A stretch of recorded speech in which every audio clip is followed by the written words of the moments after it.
Por que deveria de haver um umbral? O que seria inferno astral? Primeiro vamos falar do umbral. Isso existe? Por que deveria existir um umbral, um inferus ou inferno? Você vive numa cidade. Você deveria se perguntar antes de chegar a uma resposta disso, se em sua cidade há necessidade de lixeiras públicas, o dito lixão. É necessário? E por quê? Aonde se depositaria o lixo urbano? Você gostaria de ver espalhado por aí? Também vamos perguntar: é necessário em uma sociedade de haver prisões? Você gostaria de ver os criminosos mais psicopáticos e frios espalhados por aí? Assim, na sua frente, caminhando com você? E o que dizer dos loucos, dos doentes? É preciso manicômios e hospitais? E se os mortos, como na Índia, no Ganges, fossem atirados aí pelos cantos? Não teria um problema novo? Então por que não existiria cemitérios? Para organizar para você. Então quem cria o umbral é você mesmo. Você não quer o mal perto de você. E todos esses locais, mesmo no cotidiano, na vida urbana, são umbrais.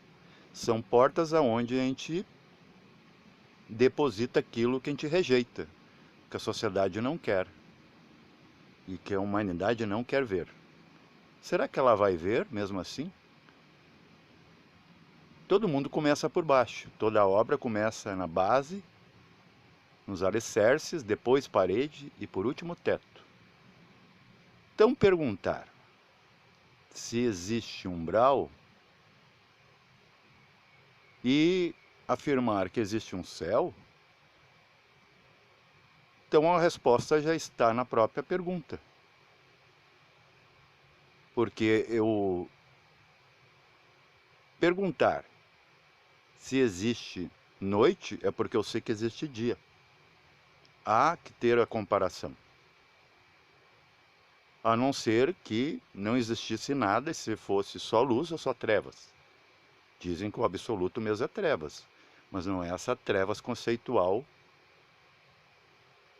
horrorosa que o homem colocou como mal. Então o que seria umbral? Umbral é a soleira de uma porta. O umbral é portas não trancadas, porém portas. Você abre uma porta e logo atrás tem outra. E outra. E você vai abrindo as portas, mas não chega em lugar nenhum. Essas portas denotam a falsa liberdade humana. A falsa liberdade do ego. Que acha que porque ele abre portas, ele está indo a algum lugar. Você imagina a loucura manifestada de um lugar onde só há portas. Isso se torna um labirinto. Não tem um fim. Mas você acredita estar andando. É como cadeia, uma cela. Por você evidenciar que você vai para frente, para trás, você pode andar no teto se conseguisse. Andar pelas paredes, né? Se erguer, se abaixar, deitar, sentar num canto. Mas você ainda está dentro de uma jaula. Então isso é um inferno para quem é agarrado pela lei. Então já está respondido o que é inferno, porque se você vê o bom, para ele ser afirmado como bom é porque tem alguma coisa que contrasta com ele para você agora dizer isso é bom. Há que haver algo ruim. E será que é ruim? Por exemplo, seja sincero, um ser que mata crianças, até vou falar das crianças, e se criança entra no umbral, nesse estado de consciência muito baixo, Esse psicopata, se ele morresse antes dele matar as nossas crianças, antes de estrupar, antes de qualquer coisa, não seria econômico ter que prender e você ter que pagar o camarada que matou com impostos, né? Você vai ter que pagar o alimento garantido daquele ser. Dizem aí que, olha só como é que é a inversão, se isso aqui já não é um umbral. Que um psicopata ele ganha um salário garantido. Eu sou pai de família, eu não tenho um salário garantido. O seu salário aí, você sentado na sua escrivaninha, na verdade na poltrona, não é garantido, porque amanhã ou depois a sua empresa pode falhar. Filet. Isso é um umbral, é a porta de saída. É a porta de demissão. Aconteceu isso muito na pandemia. E a pandemia trouxe um umbral para cá. Teve uma portabilidade de um tipo de energia disruptiva que entrou aqui para ver se passava a borracha. Mas como a lei ela é muito sóbria, ela faz e ao mesmo tempo ela repensa. Opa, vê o comportamento de alguns, em alguns não teve a realidade do umbral do medo. Tanto faz. Eu tentei passar pela situação assim, tanto faz, eu vou morrer de qualquer forma. Então para mim já não me é estranho, né? A pessoa que lembra de suas mortes e vê quanto a vida é uma morte diária em um futuro tumular, ela não vai fazer diferença se vai morrer de uma doença, vai morrer. A gente corre risco todos os dias. Quando você vai para o trabalho, ida e volta, você não sabe se vai voltar. O problema não é a vida. O problema é você não ter criado uma estrutura ética, moral, baseada na sinceridade, em que você expressa o que você pensa, e o resultado depois dessa vida. Você se contrai a dívida de um carro, de uma casa, dívida de qualquer coisa, a pensão alimentícia, você tem que pagar. Não tem duas opções. Você tem que quitar aquilo ali. Por que a vida seria diferente se a gente está vivendo dentro dessa vida exatamente essa questão de tributos? Tudo é tributo. Até eu estar usando a energia elétrica que está sendo usada agora aqui, essa internet que vai mandar esse vídeo, eu estou pagando por isso. Como você acha que você não vai pagar nada? Ai, mas daí é muito punitivo. Você está querendo dizer, resgatar de novo aquela ideia conceitual de Deus punidor. Não, não é um Deus punidor. O Deus punidor que não existe, ele existe. Ele não existe. Ele é. Ele não se movimenta. Ele cria coisas para se movimentar por ele. Cria movimento, mas não se movimenta. Para que eu vou se movimentar se eu estou aqui, estou lá, estou em tudo? Apenas quem paga tributo é quem está manifestado. Veja, sobre as crianças entram no umbral. Ah, mas há os pesadelos das crianças. Mas há dos adultos também. E a criança só contaminada pelo adulto, ela começa a não ir nesse umbral, porque todos passam. Mas permanecer. Aí a realidade de pesadelo. Peso de pensamento. Pesadelo. Começa a acumular ideia, né? Não só acúmulo fora, mas acúmulo de ideias que são suplantadas. Você começa a criar peso e você tem que ter um chão para suportar esse peso. Falamos aí também inclusive estava falando no grupo, de inteligência artificial. Eu acredito que não é bem inteligência artificial, é vida artificial. E quem diz que nós, seres que criamos esses robôs, já não somos robôs parindo outros robôs um pouco mais resistentes? Porque a carne é fraca. A carne se vai. A diferença é que o robô vai fazer todas as tranqueiras possíveis da programação humana, mas ele não vai parar no umbral. Ele não fica devendo nada. Quem fica devendo é quem manufaturou aquele pedaço de metal. E por que estão fazendo isso? Porque tudo tem que chegar de um extremo ao outro em seu extremo extremo. Nós criamos a nós mesmos, com as nossas escolhas, um ser carnal, frágil, com um pensamento forte. A gente tem convicções que isso é racional. O que está faltando agora é depositar essa inteligência tão forte em uma estrutura tão forte quanto. Porque tudo é mental, segundo o Carl Biden. Hermes Trismegisto deixou bem claro em sua primeira lei que não é uma lei imposta, é uma lei que funciona. Quem vê tudo que existe sabe, evidencia só por estar pensando sobre que tudo é mental. Tudo que eu olho, ouço, sinto gosto, cheiro, tateio, eu penso, eu reflito sobre. Então tudo é mental realmente. Só que aquilo que é imaginação, não imaginação ativa, Kriya Shakti, aquilo que é fantasia. Onde é que eu coloco as fantasias? Ou no porão, atrás da cortina, em lugares ocultos. Eu não posso mostrar como eu me visto. Eu não posso fazer spoiler da minha atuação. Então eu escondo. Por isso que tudo que é feio em nós, aquilo que é desajustado, a gente esconde em algum lugar. É a lixeira psicológica, o umbral. No grupo, por exemplo, uma moça, eu estou fazendo esse vídeo para ela perguntou, umbral existe? Outra pessoa vem e pergunta, o umbral existe para você?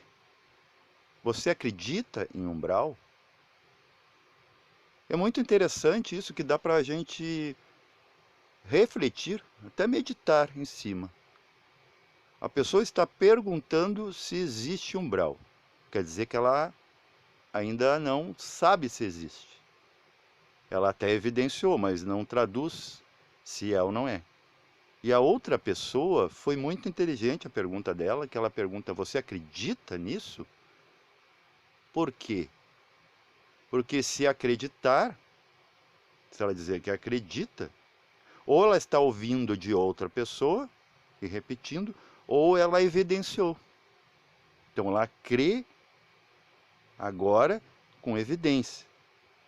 Então dá para fazer muitos aspectos dentro dessas duas perguntas.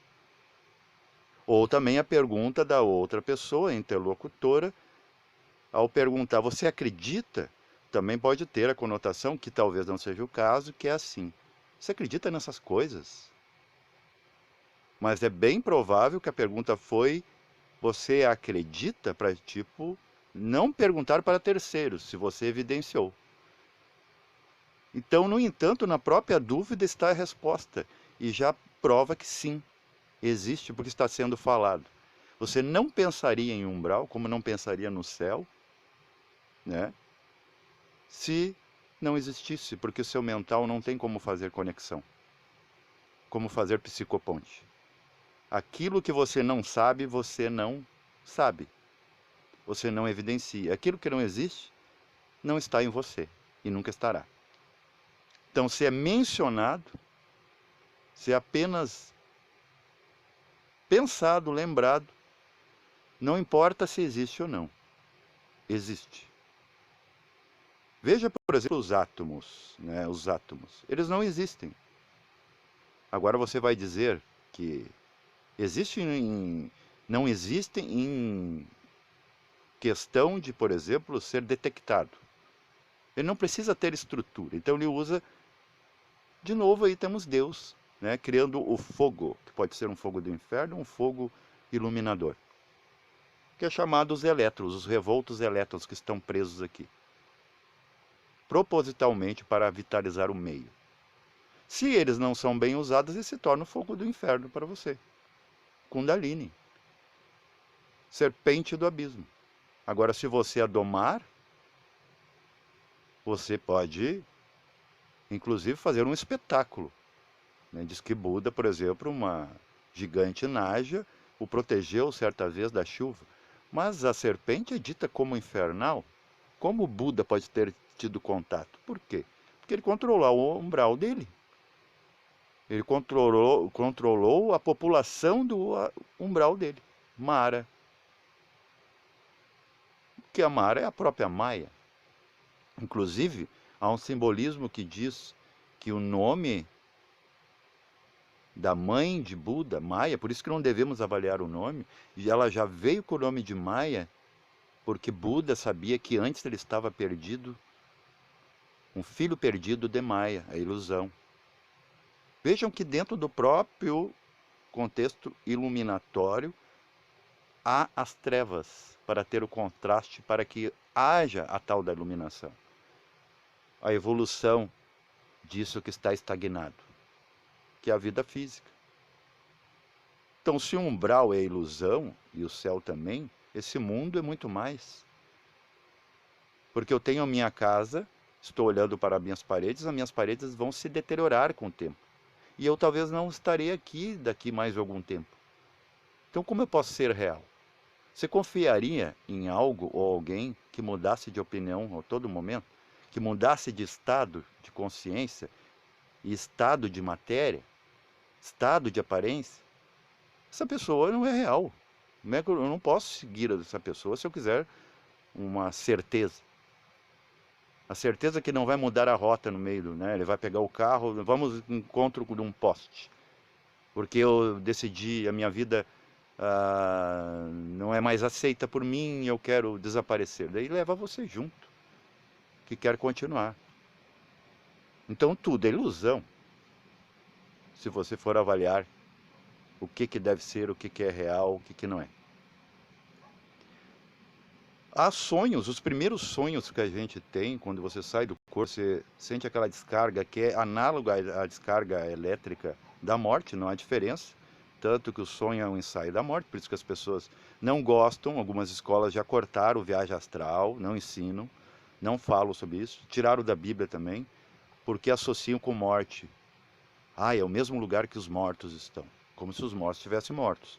Morto está a mente da pessoa que acredita assim. Né, que vê as coisas tão amargas e não como didáticas. O primeiro sonho é o escurinho. Depois tem um segundo lá pelo meio da madrugada, que até se simboliza com 3h33 da madrugada, em que você está em outro tipo de escuro mais qualificado. É escuro de cá, inconsciente, escuro de lá, paz e silêncio. A voz de silêncio de Blavatsky. Então, se você não entende esses contrastes, a sua vida é só umbral. Se você está iludido em que tudo está tudo bem, obrigado, aí você está num céu fictício, que também é um umbral. Uma vez eu visitei certa prática onírica, um céu cristão. Eu queria saber o que era. Azul para cima, azul para baixo. Azul para o lado, azul para o outro. E aquele monte de imagens estáticas de santos, né? As egrégoras, inclusive o umbral é uma egrégora. Se você crê que o umbral é demônios, os seus próprios demônios se tornam os demônios de todos. Vocês que se compartilham lá. É um bacanal, né, infernal. Então, nesse céu fictício cristão, primeiro sob piso do dental concreto, muito racional, tudo tem que ter imagem. Eu não sabia o que eu fazia. Eu vou para baixo e tudo é azul. Já estava me dando um enjoo do azul. Poxa, não tem nenhum contraste aqui. E aquele monte de imagem que eu tocava, transpassava, não tinha ninguém para me tocar. O que é isso? Que céu mais infernal, sem sentido. Tudo era azul e eu não chegava em lugar nenhum. Ou eu apaziguava essa mente e pegava assim, tudo bem, deixa a ilusão correr, só vou assistir, ou me envolvo no enredo. aí o meu céu viraria um inferno. Paz reverencial a todos.